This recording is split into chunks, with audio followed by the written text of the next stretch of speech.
Penyidikan dan penyelesaian sengketa menjalankan salah satu fungsi yang berkaitan dengan pencegahan tindak pidana kekayaan intelektual. Pencegahan dilaksanakan dengan tujuan sebagai suatu tindakan preventif dari pemerintah untuk hadir di tengah masyarakat sebagai garda terdepan untuk mengurangi banyaknya tindak pidana kekayaan intelektual yang ada di Indonesia.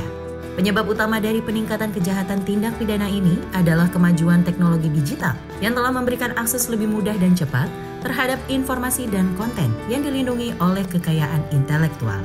Dampak dari kejahatan tindak pidana ini sangat beragam, termasuk kerugian ekonomi yang signifikan, penurunan insentif untuk inovasi, dan bahkan hilangnya lapangan pekerjaan. Bagaimana selengkapnya? Kita saksikan di Speak After Lunch berikut ini.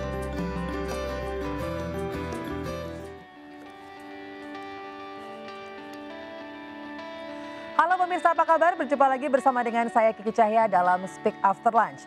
Saat ini sudah hadir di studio bersama dengan saya, Direktur Penyidikan dan Penyelesaian Sengketa, Bapak Brigjen Pol Dr. Anom Wibowo SIKMSI, untuk membahas topik kita pada hari ini, yaitu IP Crime Forum tahun 2024.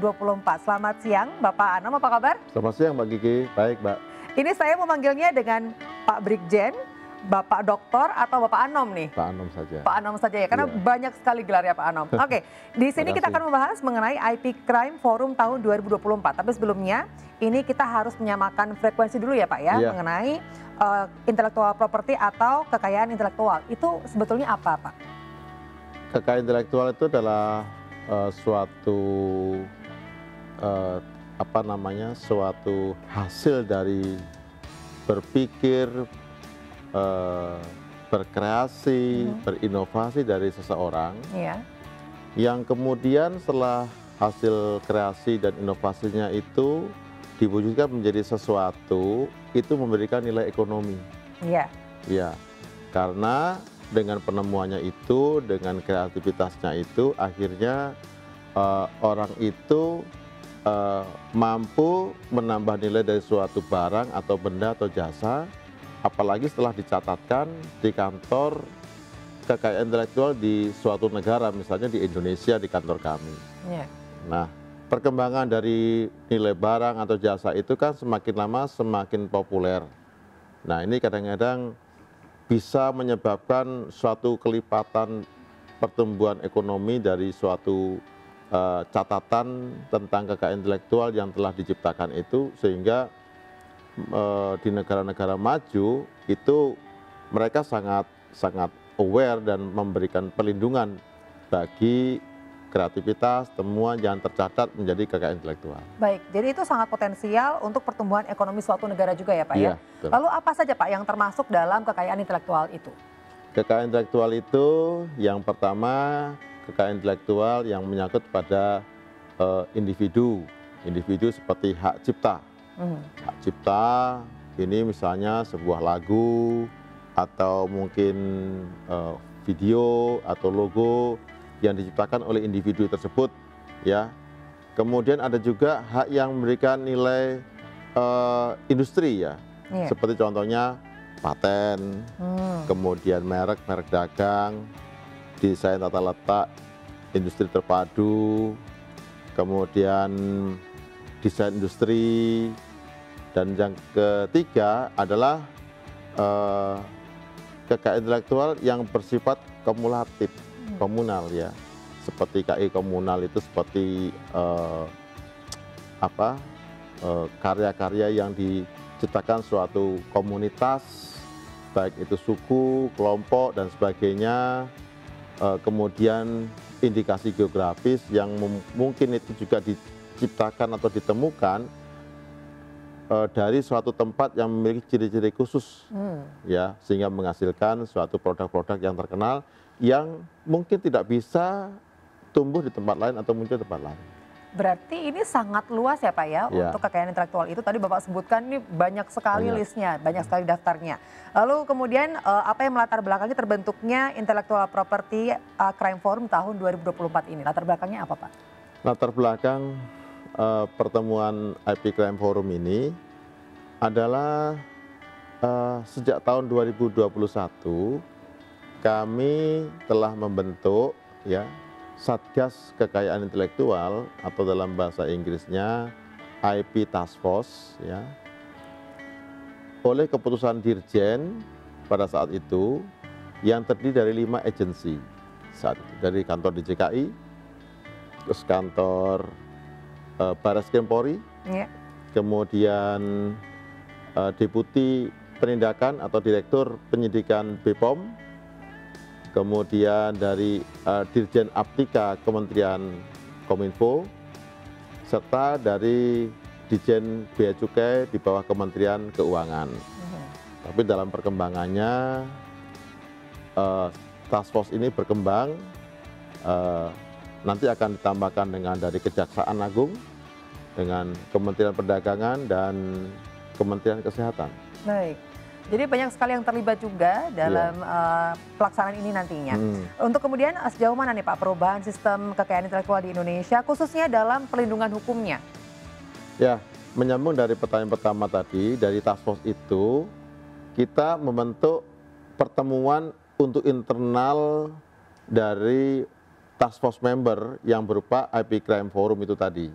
Jadi pertemuan IP Crime Forum yang akan digelar tanggal 6 sampai 8 Mei 2024 adalah pertama kali, yang mana nanti itu tujuannya untuk meningkatkan informasi antar agensi, kemudian meningkatkan capacity building, serta meningkatkan soliditas dari task force ataupun dari Satgas tadi. Sejauh mana sistem KI di Indonesia, khususnya dalam perlindungan hukum, jadi dalam perlindungan hukum ini kita tahu bersama bahwa Indonesia ini harus bisa mengkolek kekayaan intelektual dari anak bangsa, karena di negara-negara maju itu KI sangat menjadi backbone dari ekonomi mereka. Nah, kita nggak bisa hanya bersandarkan kepada kekayaan alam yang selama ini kita miliki, karena itu akan tidak bisa diperbaharui. Betul. Tapi bayangkan saja contoh hasil dari Microsoft dari Amerika, satu item saja itu dari Indonesia yang menggunakan Microsoft, satu item saja, padahal itu ada beberapa item, itu bisa menyetorkan ke negara Amerika itu sekitar 2 triliun per tahun. Satu item saja? Satu item aja, ya, semacam chip gitu ya. Padahal semua komputer menggunakan chip. Belum lagi yang lain-lain, ya, sebuah HP, ya, HP seperti iPhone yang terbaru contohnya. Saya nggak mau menjual dalam arti mempopulerkan merek-merek tertentu, tapi supaya lebih memudahkan pemirsa dalam memahami. Itu setiap kali produk baru itu ada 1000 pencatatan paten di dalamnya. Berapa kekayaan dari inventor atau penemu, dan berapa negara itu mendapatkan keuntungan karena dicatatkan di negara. Nah, kalau Indonesia bisa mengumpulkan investasi dari inovasi anak bangsa, terutama yang bisa digunakan untuk industri seperti paten, maka akan menjadi kekuatan ekonomi. Sebagai contoh, dulu kita mengenal Amerika adalah terbanyak menciptakan paten, karena negara yang bebas ini berisi warga negara dari berbagai negara, berbagai suku dan sebagainya. Baik, Bapak, untuk yang materi ini kita akan bahas lagi ya Pak ya. Ini karena perbincangan kita semakin seru lagi ya Bapak. Jadi pemirsa jangan kemana-mana, tetap di Speak After Lunch.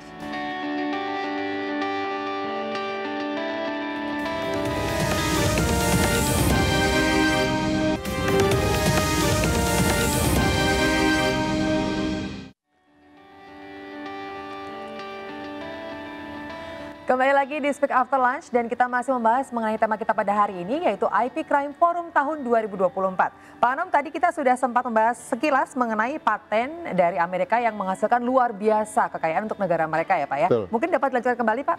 Iya, Amerika berkembang karena banyak inventor-importer dari mereka, terutama pasca revolusi Inggris, revolusi industri di Inggris, kemudian berkembang di Amerika juga.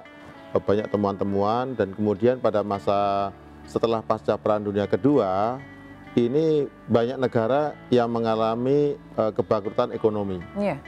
Tetapi kita lihat dalam perkembangannya Jepang berkembang cukup cepat, karena ternyata di Jepang itu berkembang inventor-inventor yang mampu menciptakan produk-produk baru yang kemudian menjadi mass production yang digunakan seluruh dunia. Apakah itu otomotif, ataukah itu teknologi dan sebagainya. Sehingga Jepang pasca Perang Dunia Kedua berkembang sangat cepat, bahkan kereta api Shinkansen itu tahun 60-an sudah ada. Nah, setelah Jepang berkembanglah Korea. Korea, dia mampu memanfaatkan bonus demografi yang berkembang saat itu dengan menciptakan teknologi berupa televisi. Sekarang kalau kita lihat televisi-televisi itu rata-rata buatan Jepang, dan bahkan mereka juga memproduksi otomotif yang cukup mendunia. Kemudian setelah Korea, sekarang berkembang China. China saat ini adalah negara kedua terbesar yang menciptakan paten. Setahun itu bisa menciptakan sekitar 300.000 paten. Itu hanya paten saja Patennya setahun. Sementara dari kita masih sangat-sangat rendah. Saya nggak mau cerita ya, karena setiap tahun fluktuatif, tapi masih sangat rendah. Nah, kita harus mendorong, karena paten ini sangat potensial untuk dikembangkan di industri, sehingga menciptakan produk-produk yang bisa dijual baik domestik maupun luar negeri. Kalau kita mampu mendorong anak bangsa, warga masyarakat Indonesia berkreasi, berinovasi, dan menciptakan produk-produk yang bisa menciptakan industri, maka otomatis kita akan terjadi peningkatan ekonomi. Nah, di samping peningkatan, kita mengenal KI itu ada 3 komponen. Yang pertama adalah pencatatan, yang kedua adalah komersialisasi dengan kita mengkolek uang untuk negara sekaligus meningkatkan nilai ekonomi. Yang ketiga adalah protection atau perlindungannya, enforcement juga. Jadi tidak bisa kita itu hanya mencatatkan, kemudian komersialisasi, tapi tidak seimbang dengan perlindungannya, karena setiap produk KI jaminannya adalah perlindungan hukum. Nah, perlindungan hukum ini kebetulan di tingkat pusat, saya sebagai Direktur Penyidikan dan Penyelesaian Sengketa yang membawai Satgas KI, di mana Satgas KI sekarang berkembang menjadi 10 agensi. Lalu siapa saja Pak yang terlibat dalam pelaksanaan kegiatan IP Crime Forum 2024 nanti? Ya, kalau leading sektornya kami melibatkan seluruh anggota IP Task Force sebagai audien, tetapi untuk pembicara dalam pertemuan-pertemuan ini kami juga melibatkan dari WIPO, yaitu Mr. Todd Reeves, itu dari WIPO selaku direktur di bidang enforcement. Ya, dia akan membagikan bagaimana penegakan hukum, mungkin juga perkembangan sekarang dengan dunia metaverse, kemudian piracy di bidang online dan sebagainya. Kemudian juga ada dari direktur INTA yang regional office di Asia Tenggara, namanya Pak Walter Jia, itu juga salah satu pembicara yang akan datang dalam pertemuan itu. Kemudian juga dari Amerika Serikat, yaitu dari US Homeland Security Investigation, yaitu Mr. Jose Calderon, yang kemarin sempat menyampaikan kesanggupannya datang, tapi kalaupun dia diwakilkan untuk membagi pengalaman mereka yang sudah lama dalam perlindungan masalah KI. Kita tahu bahwa HSI itu membawai 30 agensi di Amerika Serikat, dan kita akan sangat senang karena tanggal 11 Juni 2024 kita akan menandatangani perjanjian kerjasama dengan HSI. Artinya DJKI ini sudah punya perlindungan pada level internasional. Dan itu sudah dikukuhkan, sudah dikukuhkan gitu ya Pak ya? Terus pembicara lagi dari direktur P2 dari Bea Cukai, kemudian deputi dari BPOM, jadi banyak pejabat-pejabat khususnya di bidang enforcement perlindungan KI yang akan menjadi speaker di pertemuan tersebut. Baik, apakah itu nantinya akan open for public atau hanya untuk masyarakat tertentu yang bisa mengakses? Ya, kami juga membuat alamat virtual supaya bisa dinikmati seluruh publik, dan alamat virtual ini sudah dipesan oleh International Trademark Association yang seluruh dunia bisa mengakses. Wah. Ya, jadi kalau masyarakat Indonesia mengakses, silahkan aja. Kami akan berikan link Zoom-nya. Kemudian kalau datang ke sana itu harus pesan seat. Karena apa? Karena tempatnya terbatas. Kami utamakan dari Satgas dan yang sudah pesan, seperti beberapa brand owner dari luar negeri seperti BNG, kemudian dari Jepang itu dari GPO, Jetro yang sudah apa namanya, udah reservasi, kemudian dari Korea, dari kota, dari Kipo, kemudian dari konsultan seperti dari KNK atau KNK, dari Raos, itu sudah reservasi. Tapi kalau dari masyarakat ingin datang, pemilik brand owner khususnya, kami sediakan tetap. Wah, jadi masyarakat bisa berpartisipasi juga, bisa ikut langsung dan juga paling tidak untuk mendapatkan informasi seperti itu ya Pak ya. Baik, nanti kita juga masih akan berbincang mengenai kasus pelanggaran yang telah diselesaikan sampai dengan saat ini. Ini karena menarik banget karena saya sempat mendapatkan info bahwa ada beberapa peristiwa yang sempat viral juga Bapak. Baiklah pemirsa, masih kita akan berbincang lagi, jadi jangan kemana-mana, tetap di Speak After Lunch.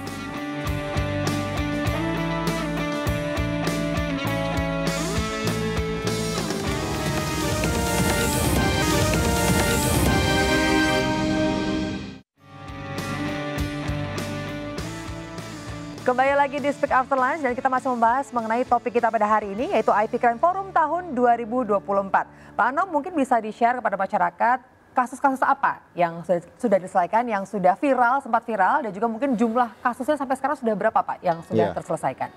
Jadi penyelesaian kasus dari kantor kami itu setiap tahun selalu meningkat. Dan semakin lama semakin banyak pengaduan masuk ke kami, bagi kami itu positif. Bukan karena apa ya, karena banyaknya pelanggaran, tapi menunjukkan bahwa kantor di DJKI Kemenkumham itu semakin mendapatkan kepercayaan dari publik. Sesuai dengan undang-undang KUHP bahwa penyidik itu ada dua, penyidik kepolisian dan penyidik PPNS di lingkungan kementerian seperti kami ini.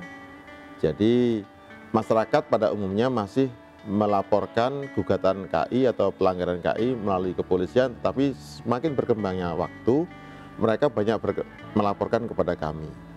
Adapun kasus-kasus yang kami tangani, tahun 2023 itu sudah sekitar 65 kasus satu tahun, tetapi belum termasuk perkara penurunan situs. Penurunan situs itu dari tahun ke tahun itu ribuan, dan itu bagian daripada yang kami layani. Kenapa? Karena sekarang sudah mulai berkembang transaksi via online, transaksi via e-commerce. Nah itu, jadi mereka itu setelah kita menerima pengaduan itu, kita cek, kemudian kita datangkan ahli, kita gelarkan, setelah memenuhi syarat, maka kita take down. Kita kirimkan rekomendasi kepada Kominfo, itu ribuan. Dan setelah di take down, itu bukannya hilang, ada lagi.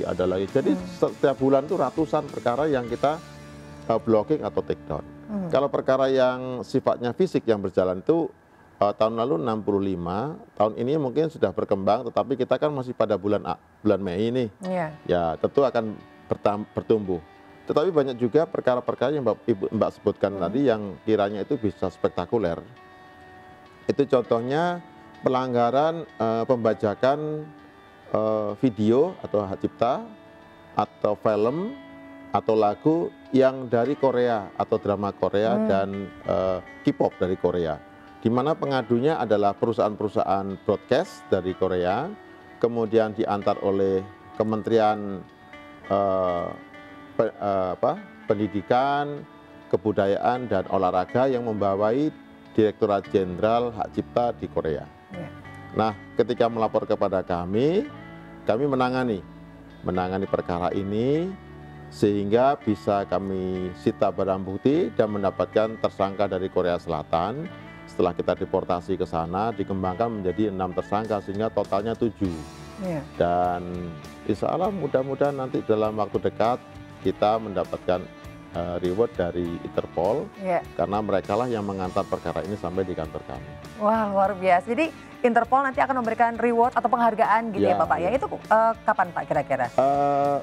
Undangannya tanggal 29 sampai 31 Mei. Wah, luar biasa. Ini prestasi juga ya Bapak ya untuk kan negara Indonesia juga. World IP Day juga. Betul, jadi berdekatan juga waktunya.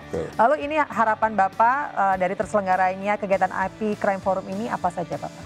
Harapan saya secara internal kami meningkatkan soliditas dari anggota task force ini atau Satgas, karena kami ada 9 agensi 10 nantinya ya dengan kantor kami. Kemudian kita saling tukar-menukar pikiran, saling menukar informasi.